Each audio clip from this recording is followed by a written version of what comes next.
ஸ்ரீவில்லிபுத்தூருக்கு அப்பால் இருந்த பசுஞ்சோலை கிராமத்தில் அந்த வயதான பாட்டி அன்று சொன்ன வார்த்தைகள் காயத்ரியின் மனதில் நிழலாடிக் கொண்டிருந்தது. அம்மணி, இந்த ஊர் அன்று இருந்த முரட்டு ஆசாமி முத்து என்பவன் சின்னாதேவியின் மீது ஆசைப்பட்டு அவளை அடைவதற்கு ஏகப்பட்ட பிரச்சனைகளை செய்து கொண்டிருந்தான். வைதேகி அம்மையார் எவ்வளவு எடுத்து கூறியும் அந்த முரடனின் ஆர்ப்பாட்டமும் நாளுக்கு நாள் அதிகரித்து கொண்டே இருந்தது. அதனால் ஒரு முடிவு செய்தார் அந்த அம்மையார்.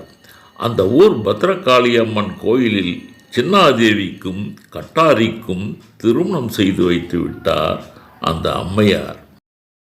காலம் பூராவும் சேவை செய்யவும் அந்த அம்மாள் தேவதாசியாக பட்டம் கட்டி நேர்த்திக்கடன் செய்துவிட்டு வைதேகி அம்மாள். அதனால் இனி எந்த ஆடவரையும் சின்னாதேவி இனி மணக்கவே முடியாது என்றார் அந்த பாட்டி. பாட்டி சொன்ன அந்த வார்த்தைகள் காயத்ரியின் மனதில் அலைமோதி கொண்டிருந்தது. தலைநகரை நோக்கி திரும்பிக் கொண்டிருந்த காயத்ரி காவேரி ஆற்றை கடக்க படகு ஏதேனும் வருகிறதா என காவிரியின் தென்கரையில் படிமண்டபத்தில் காத்து கொண்டிருந்தாள் காயத்ரி. எக்காலத்திலும் எந்த ஆடவரையும் சின்னாதேவியால் மணக்க முடியாதா? அதை கேள்விப்பட்டால் மாமன்னரின் மனம் என்ன பாடுபடும்? இறைவா, அப்படி ஏதும் நடந்துவிடக்கூடாது. சின்னாதேவி தேவதாசி பட்டத்தை துறக்க வேண்டும் என காயத்ரியின் மனதில் தவிக்கும் எண்ணலைகள் படபடுத்து கொண்டிருந்தன. கிடைத்த படகின் மூலம் காவிரி ஆற்றை கடந்து வடகரைக்கு வந்து சேர்ந்தால் மண்டபத்தை கடந்து தேர் வீதி வழியாக ஸ்ரீரங்கம் கோயிலுக்கு சென்றால் காயத்ரி ஸ்ரீ ரங்கநாதனை தரிசித்துவிட்டு வேகமாக வெளியேறிவிட்டாள். தலைநகர் ஹம்பிக்கு செல்லும் பாதை எது என்பது அவளுக்கு தெரியவில்லை. 4-5 பாதைகள் வடக்கு நோக்கி செல்லும் பொது பாதைகளாகவே இருந்தன. ஜமீன் சிங்கராயன் நாட்டு எல்லை பக்கம் செல்லாமல் காஞ்சிபுரம் காலஸ்ரீ செல்லும் பாதையை தேர்ந்தெடுத்தால் வனங்களையும் ஊர்களையும் நாட்கணக்கில் கடந்து கொண்டிருந்தால் அந்த இளப்பெண்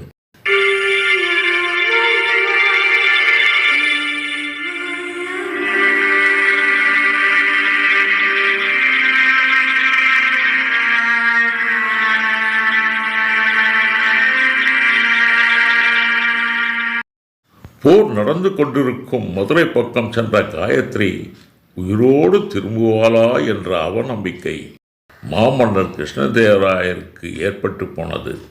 அவற்றையெல்லாம் மறக்க வேண்டும் என்பதற்காக தலைநகரிலிருந்து சுமார் 10 மைல் தொலைவில் இருந்த துங்கபத்ரா நதியில் தற்பொழுது கட்டப்பட்டு வரும் அணையின் மேற்கொண்ட பணிக்காகவும் அந்த புதிய நகரம் எழுப்புகின்ற அந்த இடத்தை நோக்கியும் 2 தளபதிகளை அழைத்து கொண்டு குதிரையில் வேகமாக சென்று கொண்டிருந்தார் கிருஷ்ணதேவராயர்.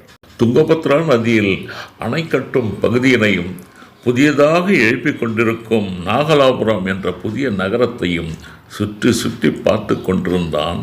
பணியின் மேம்பாடுகளை குறித்து உடனே 2 தளபதிகளை அழைத்து பணிகளை துரிதமாக்குங்கள் என தெரிவித்துவிட்டு துங்கபத்ரா நதிக்கரை ஓரமாக விட்டாலா கோவிலை நோக்கி தன் குதிரையினை திருப்பினான் கிருஷ்ணன். ஏற்கனவே தான் கூறிய ஆலோசனைப்படி பணிகள் அங்கு நடக்கின்றனவா என்பதை தெரிந்து கொள்ள கோயிலின் ஒவ்வொரு பகுதியாக சென்று ஆராய்ந்து கொண்டிருந்தான் கிருஷ்ணன். விட்டாலா கோயிலிலும் அதன் வெளிப்புறத்திலும் சிலைகளை செதுக்கும் பலத்த ஓசை அங்கு எதிரொலித்து கொண்டிருந்தன. அந்த கோயிலில் சின்னாதேவியின் நினைவாக மிக பிரம்மாண்ட நாட்டிய மண்டபத்தை கட்டி முடித்து வைத்திருந்தனர் அந்த சிற்பிகள். அதை கூட அப்பொழுது பார்த்து ரசிக்கும் மனையில்லாமல் வெறுமனே கோயிலில் வேறு பக்கம் திரும்பி சென்று விட்டான் கிருஷ்ணன். இப்படி ஒவ்வொரு நிலைகளாக பார்த்து கொண்டே வந்தானே அன்றி அவனுடைய மனம் அங்கு லயித்திருக்கவில்லை.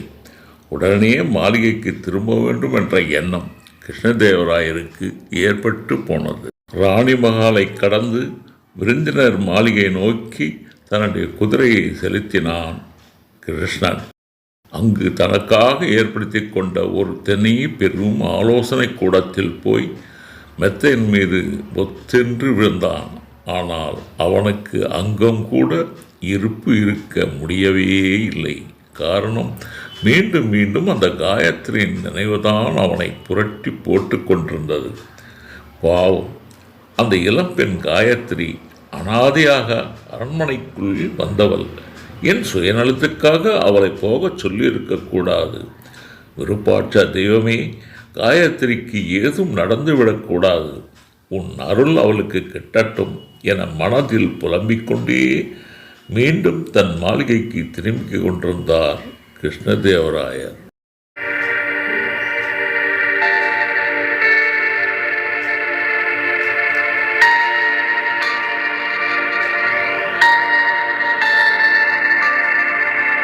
காயத்ரியும் அந்த இத்தாலி வைத்தியன் நிக்கோலஸும் காலஸ்ரீயை நோக்கி நெருங்கிக் கொண்டிருந்தனர். இடையில் சொன்னாம்பிக்கை நதி குறுக்கிட்டது. ஆற்றை கடக்க பயன்படுத்திய பழைய பாலமும் ஆற்று வெள்ளத்தில் என்றோ அடித்து செல்லப்பட்டது. இக்கரைக்கும் அக்கரைக்கும் படகு போக்குவரத்து மட்டுமே இருந்தது. அந்த படகில் குதிரைகளை ஏற்றிச் செல்ல முடியாத நிலை. மறுகரையில் மலையடிவாரத்தில் காலத்திநாதனின் கோயில் தெரிந்தது. நதியை கடந்து எப்படியாகிலும் சென்றுவிட வேண்டும் என்று தீர்மானித்துக் கொண்டாள் காயத்ரி. குதிரைகளை கரையில் கட்டிவிட்டு படிகளில் நதியை நோக்கி மெதுவாக இறங்கினாள் காயத்ரி. இருட்டுவதற்குள் காலஸ்ரீ கிராமத்திற்கு சென்று தங்க வேண்டும் என்ற தன் திட்டத்தை நிக்கோலஸிடம் தெரிவித்துக் கொண்டிருந்தாள் அவள்.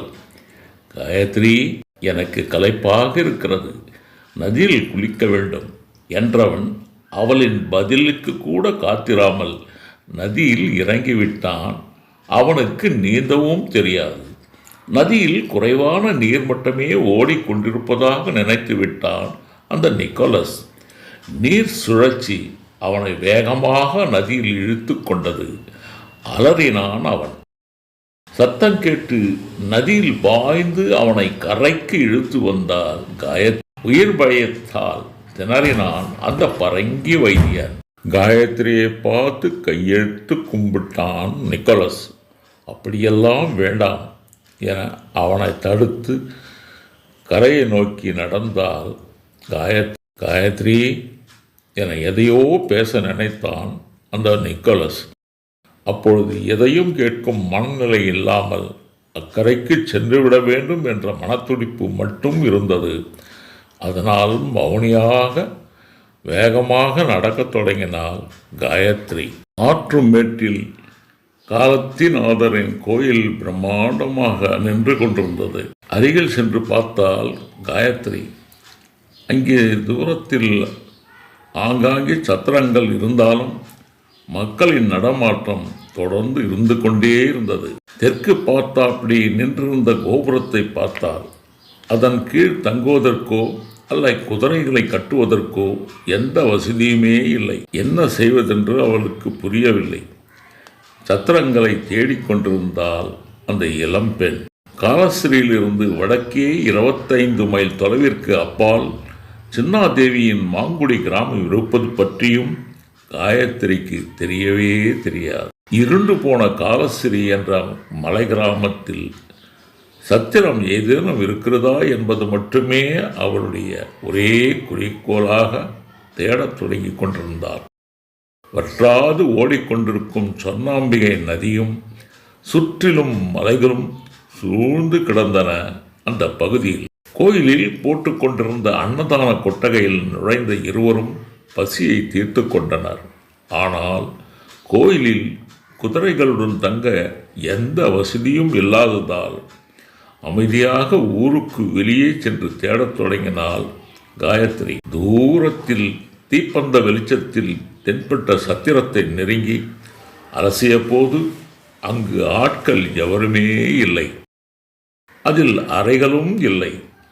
தாழ்வார மண்டபம் மட்டும் நீண்டு கிடந்தது. பாழடைந்த அந்த மண்டப தூண்களில் குதிரைகளை கட்டிவிட்டு தரையில் துண்டை விரித்து போட்டு ஆளுக்கு ஒரு பக்கமாக படுத்து கொண்டனர். களைப்பு அவர்களை ஆழ்ந்த உறக்கத்திற்கு இழுத்து சென்றது.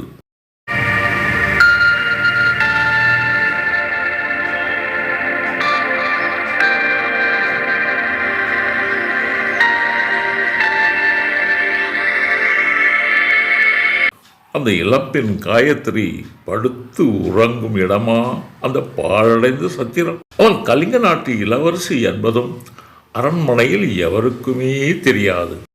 முதலமைச்சர் அப்பாஜி எப்படி எல்லாமோ துருவி துருவி விசாரணை செய்து பார்த்தார்.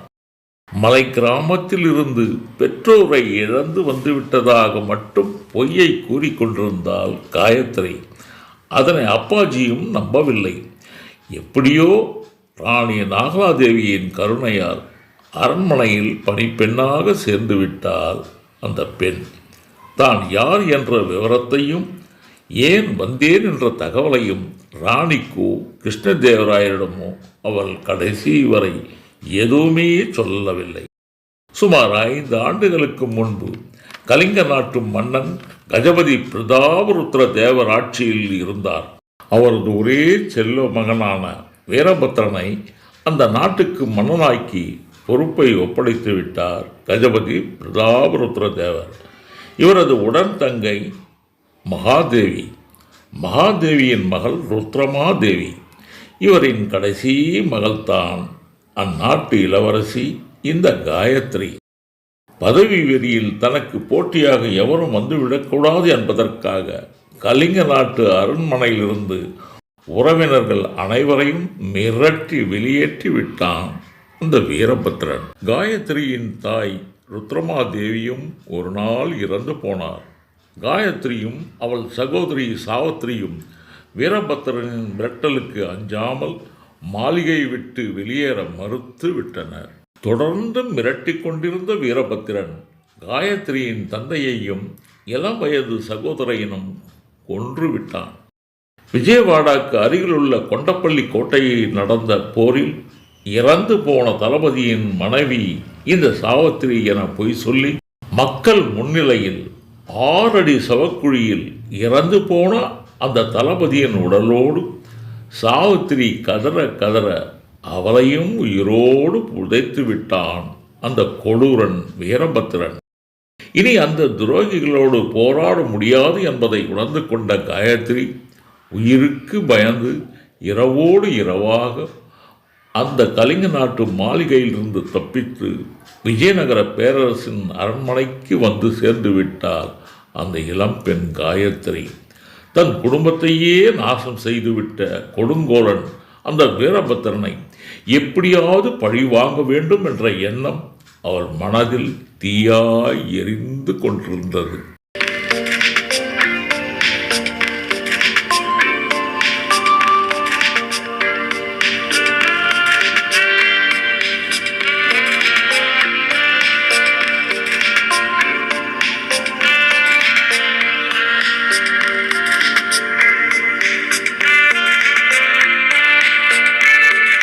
ஒரு நாள் மாலை வேளை இருள் மெதுவாக பரவத் தொடங்கியது. அம்பி தலைநகரின் வீதிகளிலும் மாளிகைகளிலும் தீப்பந்தங்களை ஏற்றிக்கொண்டு காவலாளிகள் சென்று கொண்டிருந்தனர்.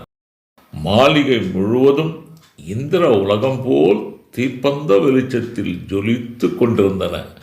தனது அறையில் தங்க கட்டிலில் விரிக்கப்பட்ட மெத்தையில் சாய்ந்து கொண்டு அப்பாஜி கொடுத்துவிட்டு சென்ற ஓலைச்சுவடையினை தீப்பந்த வெளிச்சத்தில் படித்து கொண்டிருந்தார் கிருஷ்ணதேவராயர். கிருஷ்ணா நதியின் தென்கரையில் இரவு வேளைகளில் பிஜப்பூர் சுல்தான் ஆதில் ஷாவின் படைவீரர்கள் தாண்டி வந்து கிராமங்களில் கொள்ளையடிப்பதும் அடிக்கடி தொடர்ந்து நடந்து கொண்டே இருந்தன.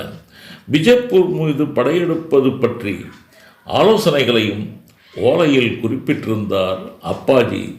அதைத்தான் படித்துவிட்டு படுக்கையில் ஆலோசனை செய்து கொண்டிருந்தான். தங்க ஜரிகையில் வேயப்பட்ட பிரம்மாண்ட திரைச்சீலையை விலக்கிக் கொண்டு தங்கத்தட்டில் சூடான பாலும் பழமும் எஞ்சிய 2 இளம் பெண்கள் அறையினுள் நுழைந்து மேஜையின் மீது வைத்துவிட்டு திரும்பி சென்றனர். சின்னாதேவியை பற்றிய எண்ணங்கள் கிருஷ்ணனின் மனதில் திடீரென எழுந்து மறைந்து கொண்டிருந்தது. அறையில் குவிந்து கிடந்த அலமாரிகளில் ஒன்றை திறந்து ஓலைச்சுவடியை வைத்துவிட்டு சூடான பாலை அருந்திய கிருஷ்ணன் மாளிகைக்கு பக்கத்திலுள்ள கோதண்ட ராமசாமி கோவிலுக்கு சென்று தரிசனம் செய்ய முடிவு செய்தான். கிருஷ்ணன்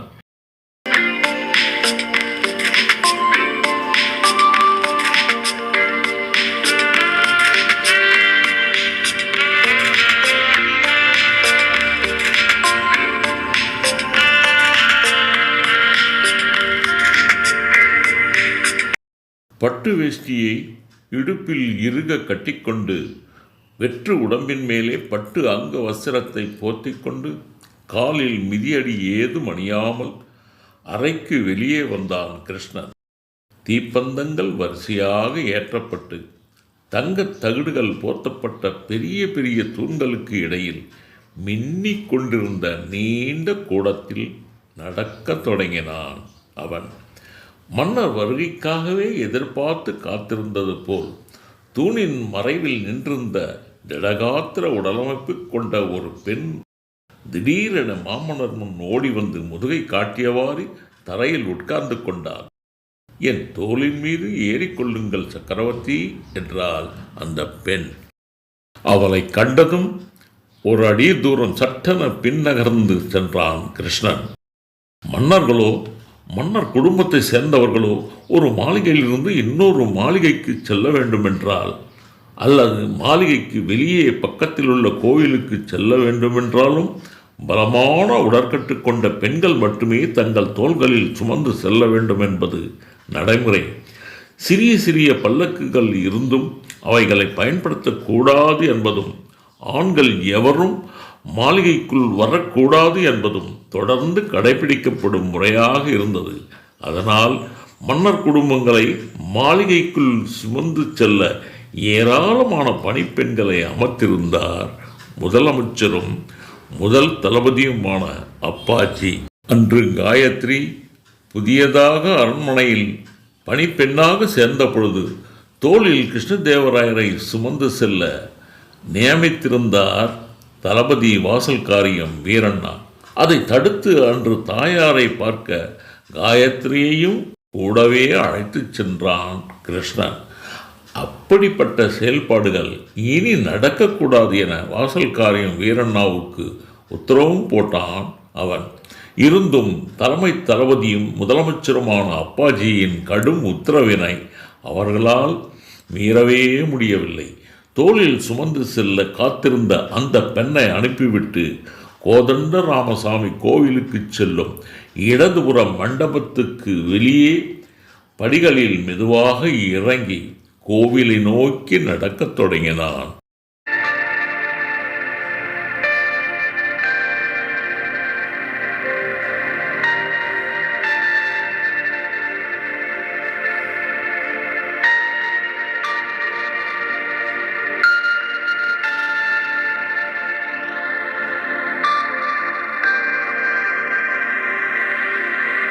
ஸ்ரீ வில்லிபுத்தூருக்கு அருகே பசுஞ்சோலை கிராமத்தில் கூர்மையான வாளுக்கும் சின்னாதேவிக்கும் திருமணமாம்.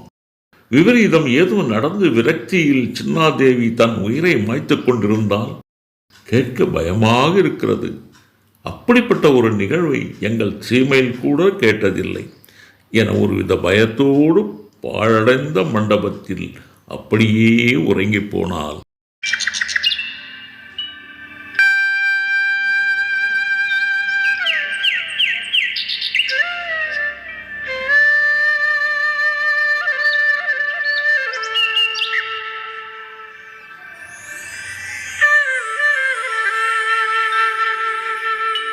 விடியற்காலை இருள் மெல்ல விலகி பூமியில் வெளிச்சம் விழுந்து கொண்டிருந்தது.